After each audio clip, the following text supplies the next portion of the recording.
अस्सलाम वालेकुम।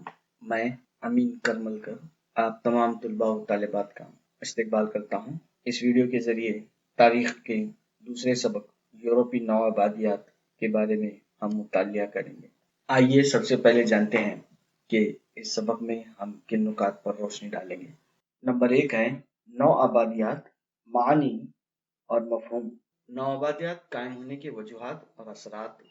नंबर 3 है यूरोप के नौआबादियात, जिसमें अलीफ अमेरिका, बे अफ्रीका, जीन एशिया, तौल ऑस्ट्रेलिया, न्यूजीलैंड की नौआबादियात। नौआबादियात की तारीफ किसी दूसरे मुल्क के ज़ेर इख्तियार हुकूमत अमले वाली रियासत, इलाका, मुल्क को नौआबादियात कहते हैं। किसी ताकतवर अमीर मुल्क की किसी गरीब कमजोर इलाके या मुल्क में तिजारत या किसी दूसरी गर्ज से आबाद की गई बस्तियां नौआबादियात कहलाती हैं।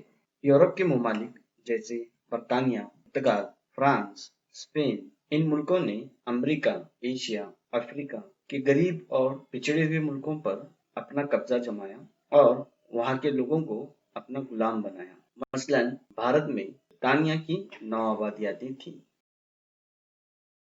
मफहूम सनती इनकलाब की वजह से पैदावार में इजाफा हुआ, नए बाजारों की जरूरत महसूस हुई, खाम अशिया की सस्ती फरहमी, गुलामों की सूरत में मजदूर, मुखालिफ मुल्कों को नुकसान पहुंचाना, माशी कौमी परस्ती, साम्राज्यत को बढ़ावा देना, सरमायाकारों को फायदा पहुंचाना, सरमायादार निजाम को बढ़ावा देना नौआबादियात की इकाइयां थी। यानी अपनी हुकूमत को बढ़ाना, साम्राज्यत को बढ़ाना, माशी कौमी परस्ती, मुखालिफ जो ममालिक हैं उनको नुकसान पहुंचाना, साथ ही साथ अपनी अशियाओं को कम से कम लागत में उसकी पैदावार लेना और ज्यादा से ज्यादा मुनाफा कमाना, ये सभी जो है नौआबादियात कायम करने के मकसद भी थे और नौआबादियात की नोयत भी थी।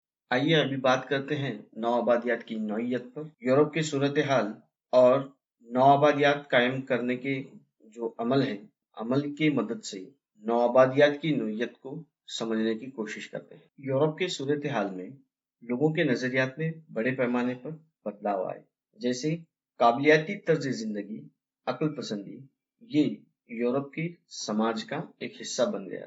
बढ़ती हुई सनती पैदावार की वजह से नए बाजार और खाम अशिया के मरकज की जरूरत दरपेश हुई, जिसके लिए नए इलाकों की खोज शुरू हुई।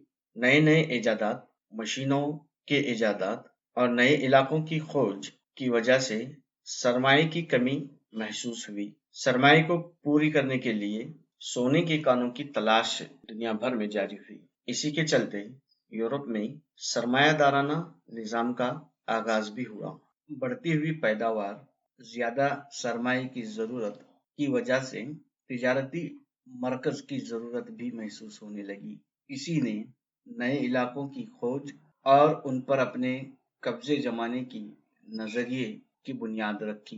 अब बात करते हैं इसके अमल की। तिजारती बस्तियां आबाद करना, किसी नए इलाके में अपनी तिजारत को बढ़ावा देने के लिए बस्तियों को आबाद करना।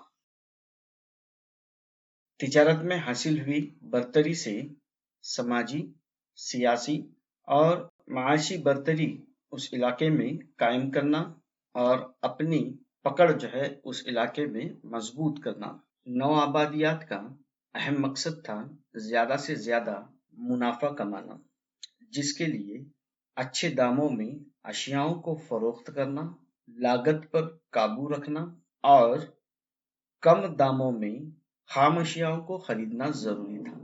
ये सिर्फ नौआबादियात कायम करने से ही मुमकिन हो सकता था। सस्ते दामों में मजदूर दस्तयाब होना भी सनत में ज्यादा मुनाफे की निशानदही है। इसी के मद्देनजर इन नौआबादियाती इलाकों में सियासी बरतरी कायम करते हुए यहाँ के लोगों को गुलाम बनाकर कम दामों में मजदूरी करवाना नौआबादियात की हौसला अफजाई करता था। तिजारती और सियासी बरतरी की बुनियाद पर अपनी अशियाओं की बाजारों में कीमत तय करने की आजादी मिलती, जिससे इस बात का पूरा ख्याल रखा गया कि सरमायादारों को ज्यादा से ज्यादा फायदा पहुंचाया जा सके।